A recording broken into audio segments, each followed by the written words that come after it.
네, 안녕하십니까.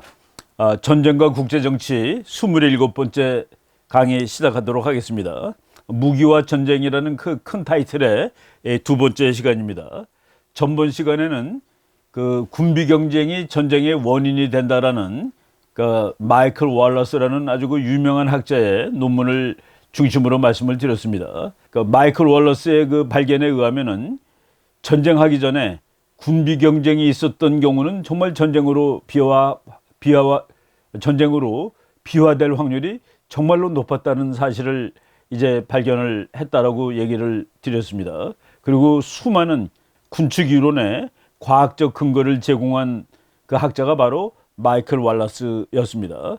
그 사람 이외에도 군비 경쟁이 전쟁의 그 원인이 된다라는 그런 연구들은 뭐 많이 있었습니다. 우리가 맨 처음에 이 공부를 시작할 때 전쟁의 그 과학적 연구에 거의 기원이 되는 루이스 리차드슨이라는 사람이 쓴 군비 경쟁과 전쟁이라는 책에 대해서도 말씀을 드렸는데, 전쟁을 할지도 모르는 두 나라의 군비가 지속적인 균형 상태에 도달할 경우 전쟁은 발발하지 않는다고 보았다. 그러나 무기가 무한정 증가하게 될 경우 결국 군비 경쟁 국가들 사이에서 전쟁은 불가피하다. 그러니까 무기가 늘 때 균형을 이렇게 잘 유지를 하면은 일단은 뭐 전쟁이 안 날 수 있지만은 어느 순간에 균형이 깨지고 무한정으로 늘어날 때는 결국은 전쟁이 난다라고 이제 얘기를 했습니다.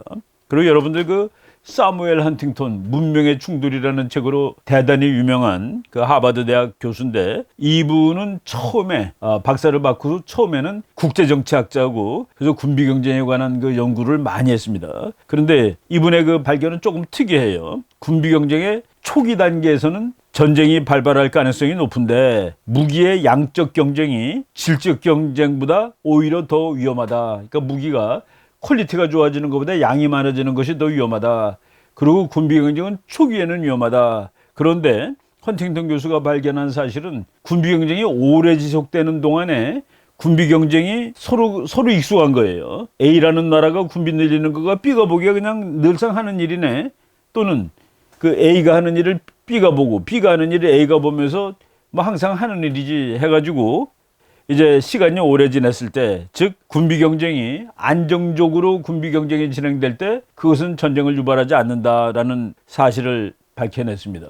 내가 그때 헌팅턴 교수의 그 글을 읽으면서 한반도가 전쟁 끝난 지, 한국 전쟁 끝난 것이 53년이죠. 그리고 뭐 지금 거의 한 70년 가까이 지나는 사이에 남북한의 군비 경쟁은 안정적인 단계로 들어선 거 아닌가 하는 그런 생각을 해본 적이 있었습니다. 사무엘 헌팅턴 교수는 이제 그 이후에 비교 정치로 이제 전공을 또 바꿔가지고 대단히 그 유명한 그런 학자로 이제 남아 있습니다. 예, 그리고 그 외에도 많은 학자들이 군비 경쟁하고 전쟁은 관계가 있다라고 이제 그 얘기를 했습니다. 그래서 우리가 지난 시간에는 군비 경쟁은 전쟁과 관계가 있는가, 그래서 있다, yes라고 이제 주장하는 학설들을 이제 마이클 월러스 교수 논문을 중심으로 설명을 했습니다. 오늘은 군비 경쟁은 전쟁의 원인이 아니다라는 그런 설명을 또 하겠습니다. 여러분들이 이제 제 이 국제 정치와 전쟁 강의를 들으면서 참 이론도 많고 그 이론이 서로들 다른 소리들을 정말로 많이 하는구나라는 그 사실을 느꼈을 겁니다. 제가 이제 공부를 하면서 이론을 보면서 이렇게들 서로 다른 소리들을 해내니 어떤 것이 맞는지를 어떻게 알겠느냐라는 그런 답답한 마음도 가지고 그랬었죠. 국제정치 이론은 정말로 많고 정말로 그 서로 이제 다양하고 틀립니다. 어느 것이 맞는지 자기가 좋아하는 이론이 있고, 그리고 이제 서로 그 이론이 맞냐 틀리냐는 두 가지 근거로 보면 됩니다. 첫째는 역사를 보면 됩니다. 역사적으로 맞냐, 그 말이 되는 말이냐. 역사에서 첫 번째 테스트를 할 수 있고, 두 번째 테스트는 논리적으로 맞냐를 보면 됩니다. 논리적으로 그렇게 설명을 하는 것이 논리적으로 맞느냐를 봐야 되는데, 군비 경쟁은 전쟁의 원인이 아니다라는 마이클 월러스 교수가 말한 거랑 정반대 학설들 오늘 소개하겠습니다. 체계적 과학적 전쟁 연구들은 휴먼과 모겐소 같은 초기 현실주의 국제정치학자들이 말하는 군비와 전쟁에 관한 논리가 더욱 타당한 것임을 알려주고 있으며, 여기서는 말이죠, 여러분들이 인터내셔널 폴리틱스라는 그 프레데릭 L. 슈먼, 이 사람은 50년대의 학자입니다. 그리고 제가 바로 그 프레데릭 슈먼 교수가 쓴 인터내셔널 폴리틱스 8판을 대학교 2학년 때 이제 구입을 했는데, 제가 평생 처음으로 국제정치학 원서를 이제 샀던 바로 그 저자가 지금 여러분들이 보는 저분의 그 사진은 칼라 사진도 있지 않은 참 옛날 학자인데, 저기에서 뭐라고들 얘기를 했냐면은 군비 경쟁이라는 것이 상황의 반영이지, 그러니까 전쟁을 할 것 같아서 나라들이 무기를 만드는 거야. 무기를 만들어서 전쟁을 하는 것이 아니야. 그러니까 완전히 다른 얘기라는 겁니다. 국가들이 전쟁에 빠져들 것 같아서 두려워서 그래서 무기를 만든 것이지, 무기를 만들었기 때문에 전쟁하는 것은 아니지 라는 얘기가 바로 모겐소하고 슈만이라는 그런 참 고전적인 학자들의 주장이죠. 여기에 대해서 이제 고전적인 학자들, 역사 철학적인 학자들 말고 바로 마이클 월러스처럼 컴퓨터 돌리는 학자가 또 나타나가지고 계산을 해보고 분석을 해보니까 마이클 월러스 너 틀렸어 라고 이제 과학적 논문을 쓴 사람이 에리히 베데라는 그 독일 계통의 학자입니다. 그래서 월러스 논문에 대한 정면 공격은 에리히 베데에 의해서 행해졌다. 그는 월러스의 이 데이터는 문제가 많아 라고 하고서 1852년에서부터 1871년, 1919년에서부터 1938년, 그리고 1945년 이후 오늘날까지 군비 경쟁의 존재 여부와 관계없이 어떤 국제 분기도 전쟁으로 비화되지는 않았다라는 또 놀라운 사실을 발견해냈습니다. 그러니까 데이터를 어떻게 활용하느냐에 따라서 완전히 다른 얘기를 하는 경우예요. 그리고 또한 많은 경우 전쟁이 이제 더 커졌는데, 이 확전이라고 그러죠. 그런 경우에는 기왕에 진행 중이던 전쟁이 확산된 결과이지 군비 경쟁의 결과 때문에 새로운 전쟁이 시작된 것으로 볼 수 없다라고 주장을 했습니다. 그리고 마지막으로 이제 여기서 결정적인 언급이 나옵니다. 국제정치에서 가장 위태로운 상황은 격렬한 군비 경쟁이 아니라 현상 유지를 원하는 국가가 군비 경쟁에서 뒤처지게 되는 일이다. 현상을 원하는 나라가 군비 경쟁에서 뒤처지는 일이야말로 가장 위태로운 상황이다. 이것이 바로 현실주의 이론가들이 얘기하는 겁니다. 현상 타파를 원하는 나라가 무기를 누리고 있는데, 현상 유지를 원하는 나라가 가만히 있다가 현상 타파국보다 무기에서 밀리게 된다. 그러면 전쟁 난다라는 얘기죠. 여러분들이 그 에리히 베데 유니버시티 오브 본 대학 교수입니다. 현상 유지를 원하는 국가가 군비 경쟁에서 뒤지게 되는 것이 가장 위험한 상태다. 바로 우리가 이거는 이 교훈으로 명심해야 될 겁니다.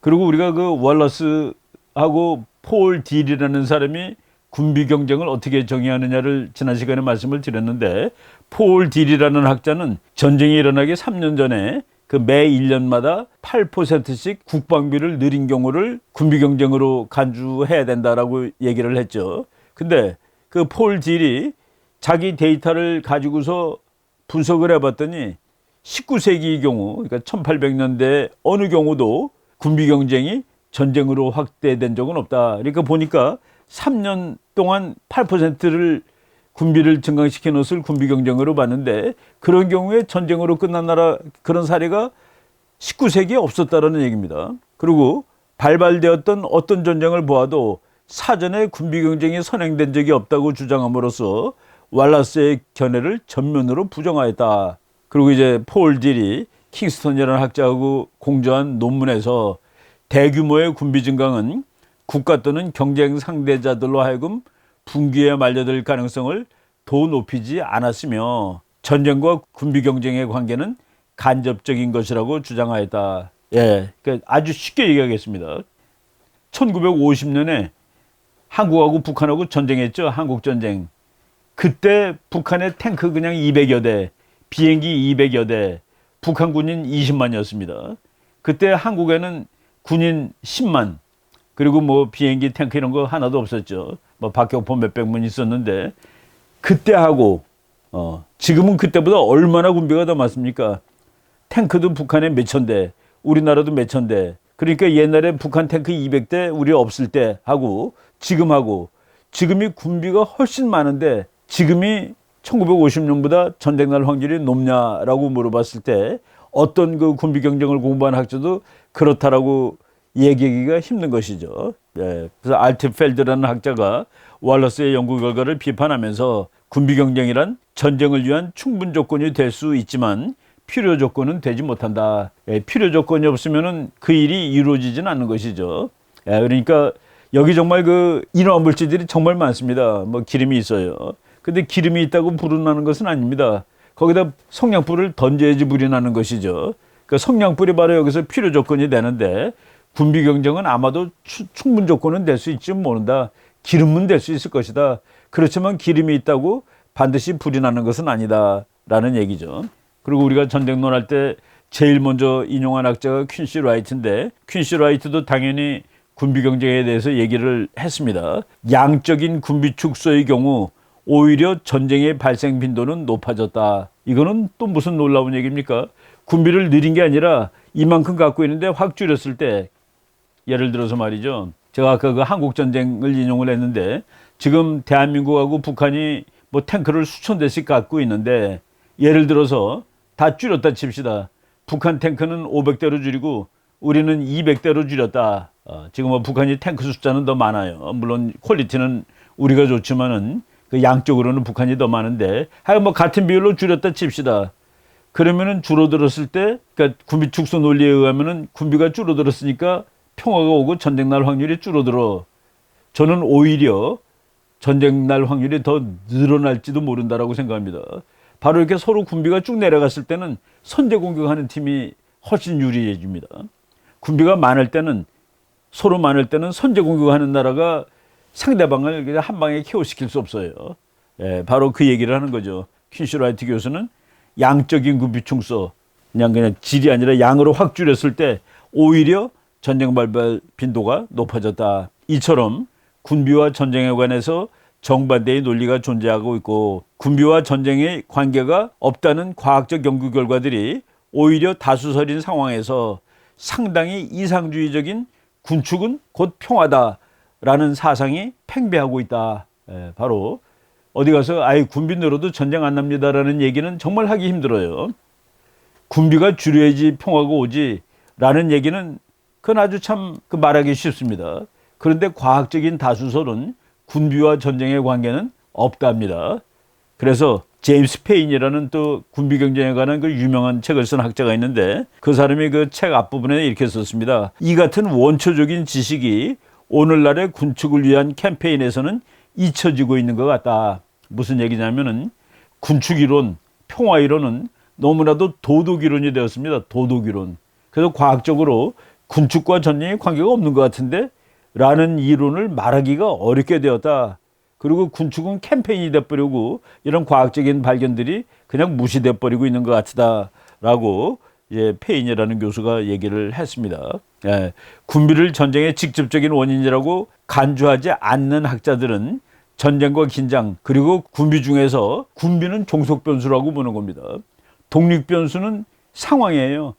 상황이 나빠서 군비를 늘린 것이지. 그러니까 종속 변수, 독립 변수 거기서 중요한 게 독립 변수입니다. 종속 변수는 따라가는 거예요. 그런데 무기는 독립 변수가 아니다는 얘기죠. 독립 변수는 뭐냐? 상황이 나쁘다는 게 독립 변수입니다.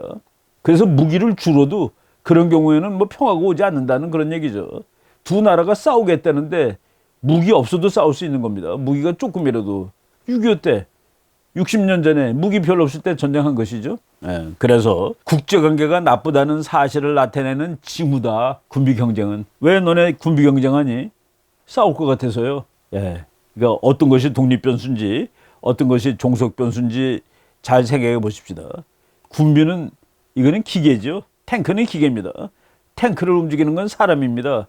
그러니까 싸우리라고 생각하는 사람들이 있어야지 탱크가 문제가 되는 것이지 탱크 그 자체가 문제가 되는 것은 아니다. 그래서 현실주의 학자들은 지금 군축을 주장하는 사람들을 이상적 평화주의자라고 얘기하고 이 사람들은 군비와 전쟁의 관계를 거꾸로 이해하고 있을지도 모른다라고 비판을 합니다. 그리고 군비 경쟁이라는 변수 하나만 가지고 설명할 수는 없죠.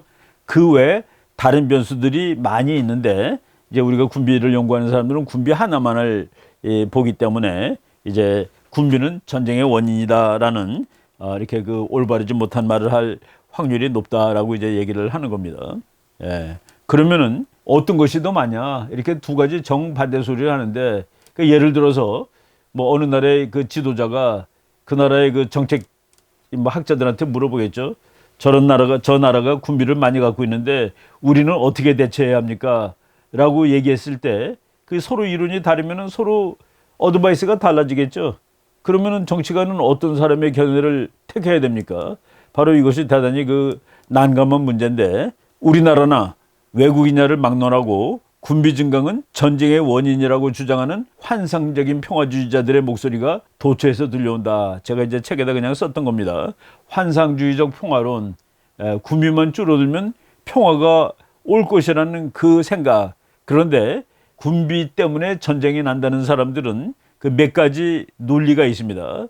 그 사람들이 말하는 군비와 전쟁에 관한 논리. 첫 번째, 무기를 많이 가지고 있을 경우에 전쟁 발발 가능성은 높아진다. 그러니까 무기를 줄여야 돼 라고 얘기하는 것이죠. 둘째, 군비 경쟁을 하다 보면 전쟁이 발발할 가능성이 높아지는데, 군비 경쟁을 한 전쟁이 군비 경쟁을 하지 않은 상태보다 훨씬 더 비참하다. 왜? 많은 무기로 싸우니까 훨씬 더 비참해지지 않겠냐라고 이제 생각을 한 겁니다. 그러니까 어차피 전쟁이 나더라도 무기를 조금 가지고 싸우는 게 더 나아. 그러니까 무기를 줄이자라고 얘기하는 것이죠. 세 번째, 군비 통제 및 축소를 주장하는 이들은 군비는 너무 비싸기 때문에 국가 경제를 파탄시키는 요인이 된다. 그러니까 당연히 군축이 이루어져야 하는 것이다. 라는 요 몇 가지 논리를 이제 가지고 있습니다. 그런데 저는 이것을 이제 환상적 평화주의자리라고 얘기했는데, 이 환상적 평화주의는 맞는 얘기일까? 그러면은 제가 이제 많이 강조했던 그 로마인 베제티우스의 얘기는 뭡니까? 그대 평화를 원하거든 전쟁을 준비하라. 그랬는데 지금 전쟁을 준비한 것은 군비 경쟁을 일으키고 군비 경쟁은 전쟁을 가져온다.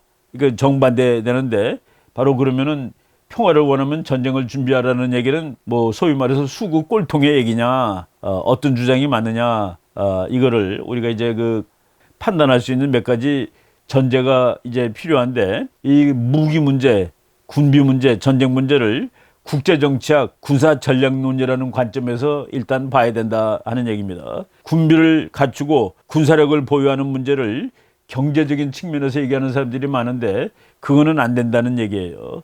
전략적 측면을 강조해야 된다라는 얘기입니다. 그러니까 쉽게 얘기해서 말이죠.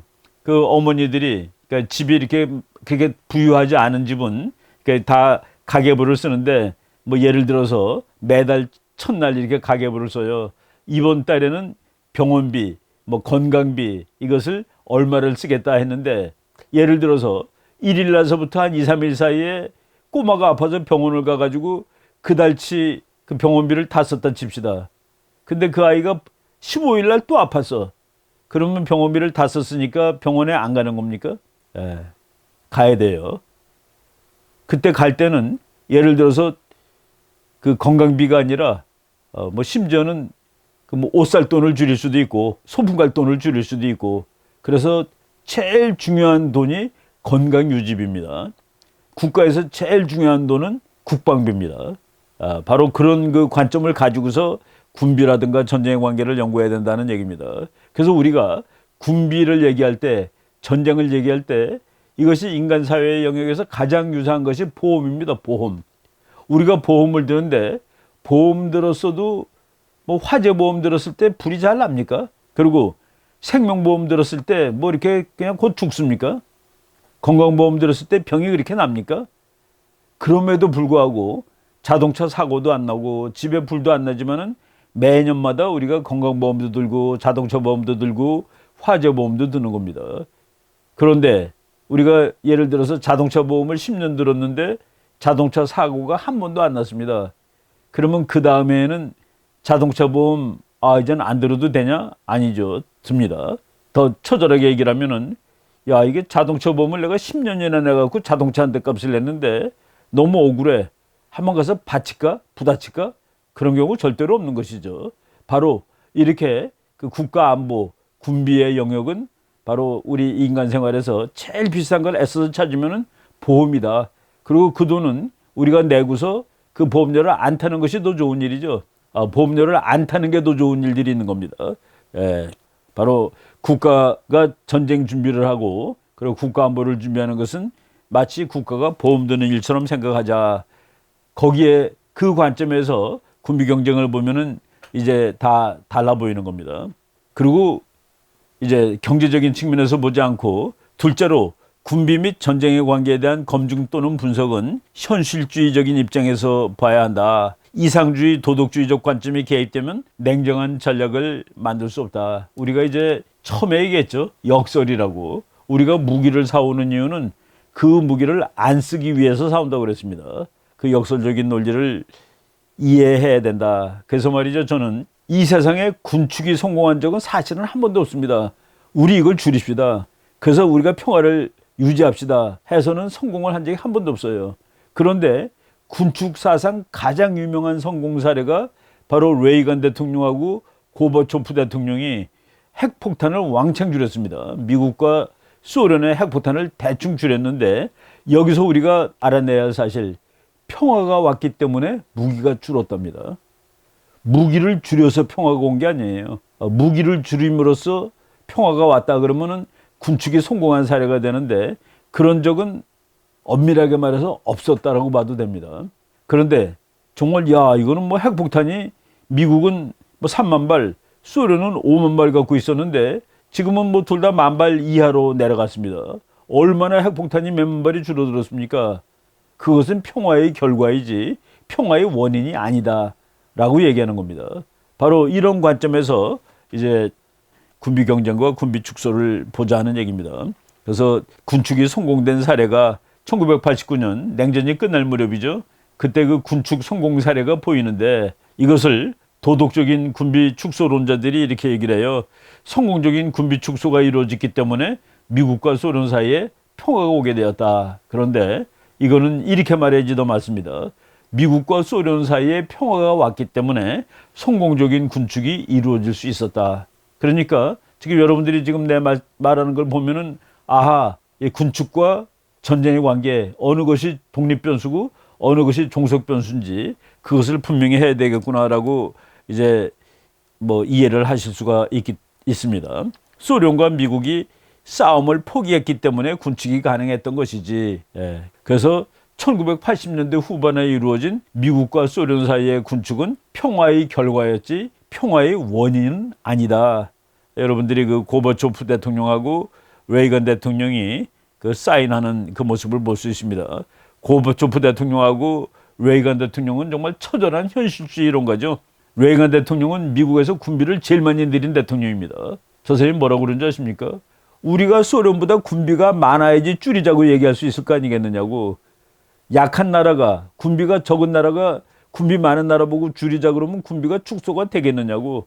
그래서 미국은 소련보다 군비를 훨씬 더 많이 가진 상태에서 이제 그만 경쟁하고 줄이자라고 얘기하겠다라고 얘기하면서 그냥 뭐 돈을 그냥 뭐 군비 증강에다 막 쳐박았죠.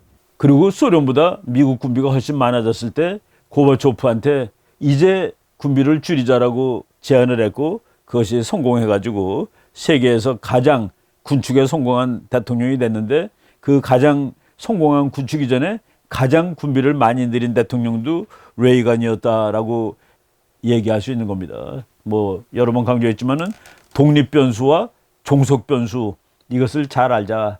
Y는 AX 플러스 B 했을 때 X는 독립변수고 Y는 종속변수입니다. X가 변하는 데 따라서 Y가 변하는 것이죠. 그래서 여기서 X는 국제정치 상황이지 무기의 양이 아니다라는 것을 말씀을 드리는 겁니다.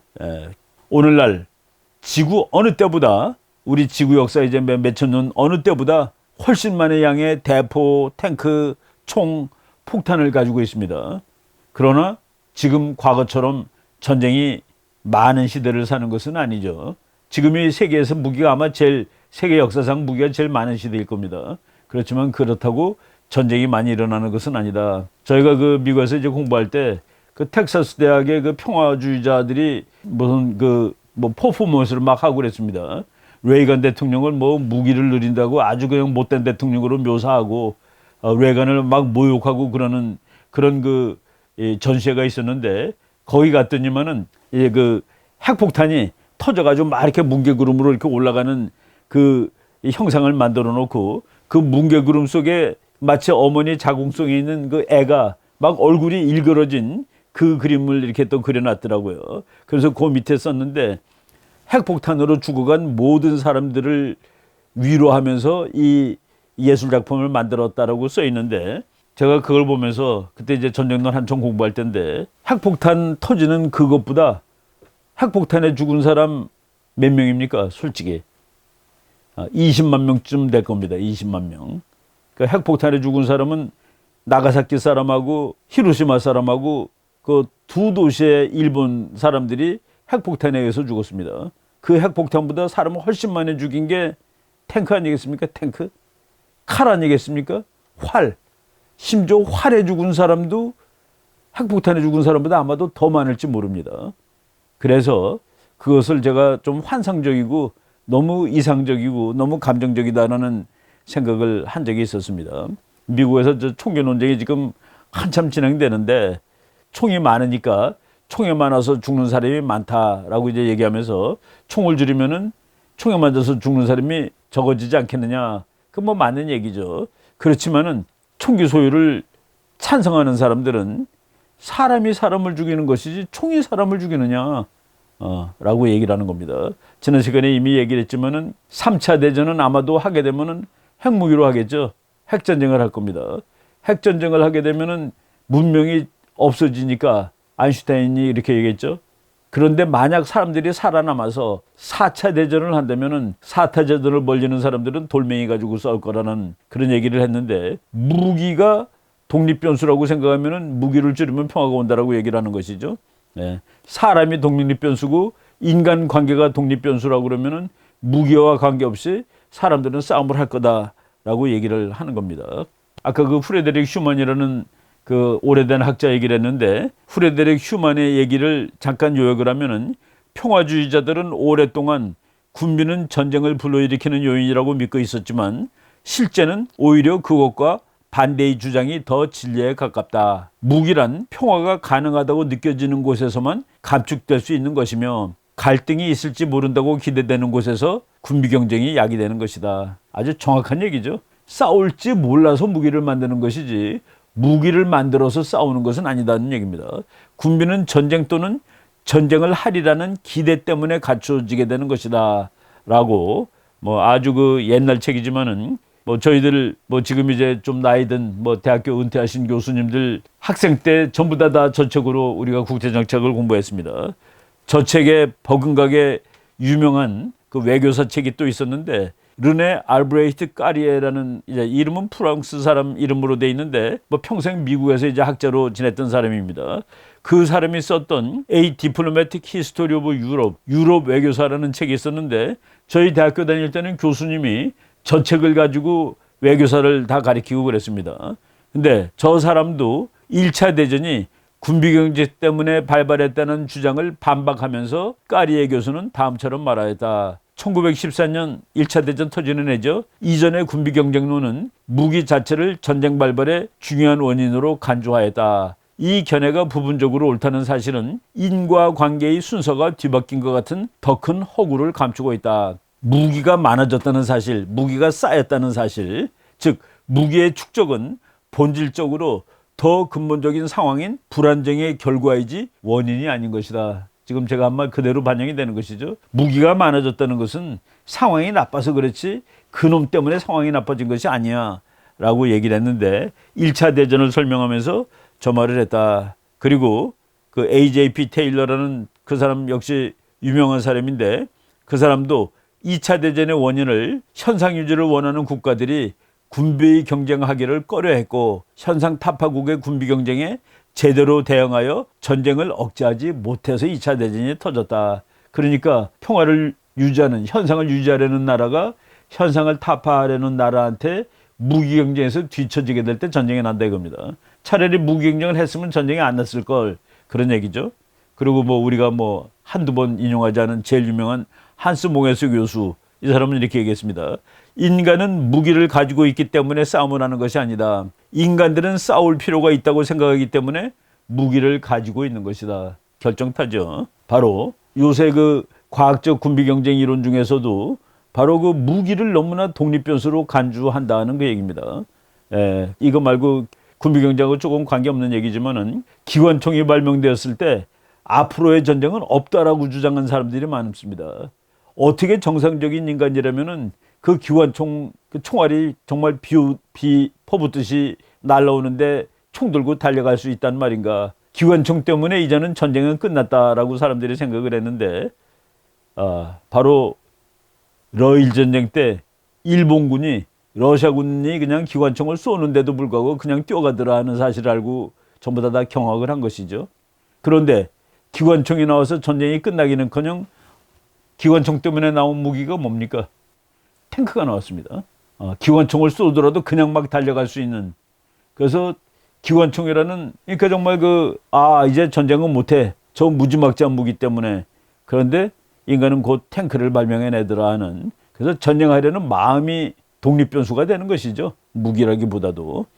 바로 이렇게 그 전통적인 그 학자들이 이제 군비와 전쟁의 관계를 아주 깔끔하게 요약을 한 겁니다. 그리고 군비가 별로 없는 곳에서도 전쟁은 발발한다. 군비가 없는 곳에서 발발하는 전쟁이 더 많죠. 여러분 요새 그 세계에서 전쟁 나는 거 보면은 하마스가 뭐 무기가 많습니까? 하마스? 이스라엘과 싸우는데 하마스가 뭐 엄청나게 무장이 좋은 민족입니까? 그리고 아프리카 조그만 나라들 뭐 그냥 전쟁들 많이 하는데 세계에서 무기가 제일 많은 미국하고 중국, 미국하고 소련은 오히려 전쟁 안 하죠. 바로 군비가 별로 없는 곳에서 전쟁은 발발한다. 오히려 군비가 없는 곳에서 전쟁이 더 많이 발발하는지도 몰라요.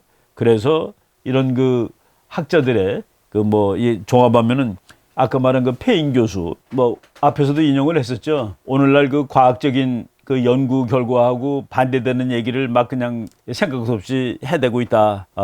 그 사람은 Why Nations Army라는 이게 1989년에 나온 책인데 정말로 아주 저는 이 책을 읽으면서 대단히 훌륭한 책이다라고 생각을 하면서 이제 봤는데 이 사람이 이제 그런 얘기를 했습니다. 군비 축소 이론가들이 무기가 많은 채로 전쟁을 하면 사람이 훨씬 많이 죽는다. 그러니까 무기를 줄이면 전쟁이 나더라도 더 좋은 거 아니냐.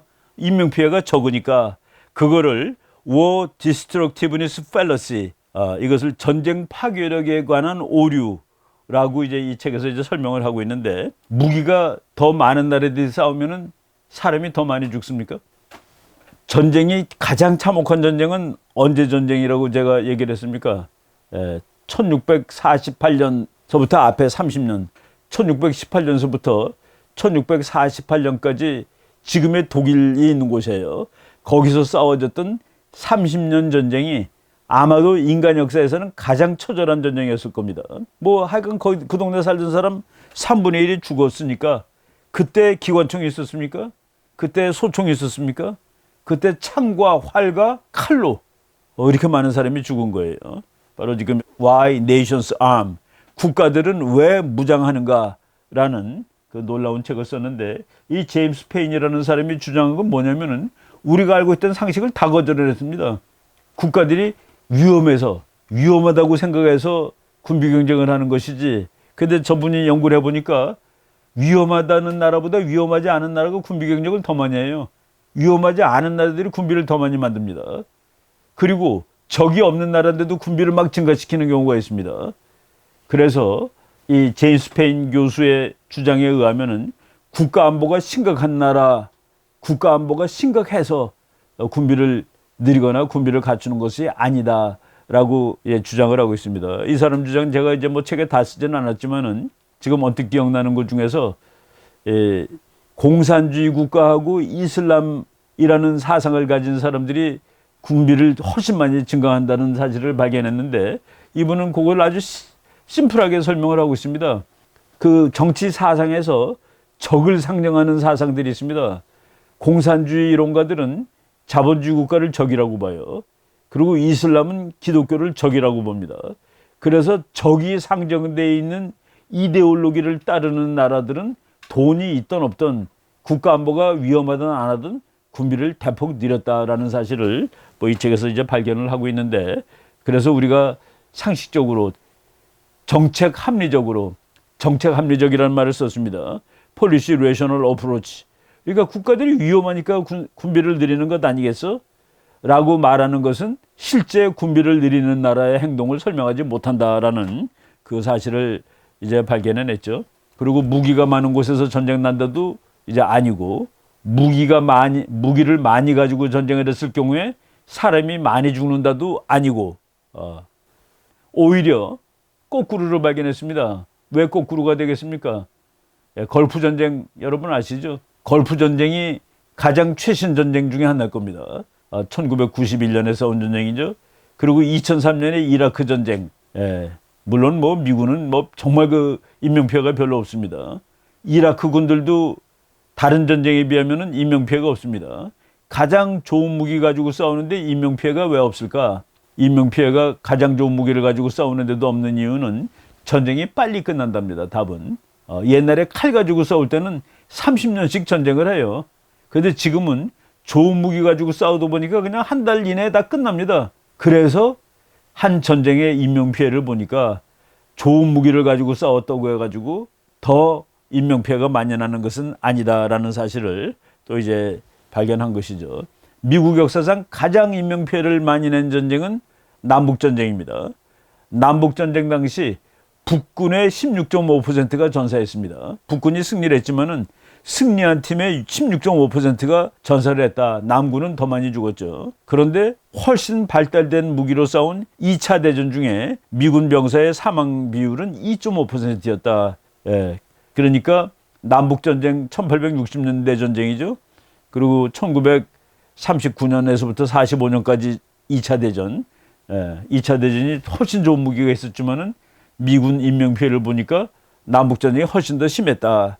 영국 경우도 똑같습니다. 영국이 1차 대전도 하고 2차 대전도 했죠. 영국이 2차 대전에 참전했던 인명피해보다 영국이 1차 대전에서의 인명피해가 무려 3배다. 그러니까 2차 대전 때가 1차 대전 때보다 확실히 무기가 더 좋습니다. 그런데 그 좋은 무기를 가지고 싸웠는데 인명피해는 오히려 줄었다라는 것으로 봤을 때 무기하고 전쟁의 관계, 그리고 무기가 많으면 전쟁이 나고 좋은 무기로 싸우면 사람이 더 많이 죽고 그러는 것도 전부 그렇지 않다 이겁니다. 전쟁에서 사람이 많이 죽느냐 조금 죽느냐는 전쟁에서 어떤 무기를 쓰느냐가 아니라 어떤 전략과 전술이 택해지는 것이냐 이거에 따라서 이제 사람이 많이 죽고 하기도 하고 조금 죽기도 한다. 무기는 전쟁을 설명하는 독립변수는 아니다. 차라리 전략과 전술, 인간의 생각, 인간의 마음 이것이 독립변수가 된다라는 말씀을 드릴 수 있을 것 같습니다. 오늘 강의 이 정도 하고 다음 시간에 이제 28교시에는 뭐 폭격, 뭐 잠수함, 핵무기 뭐 이런 그 무기가 전쟁에 어떤 영향을 미쳤는지 말씀드리도록 하겠습니다. 오늘 강의는 여기까지 하도록 하겠습니다. 여러분 듣느라고 수고 많이 하셨습니다. 감사합니다.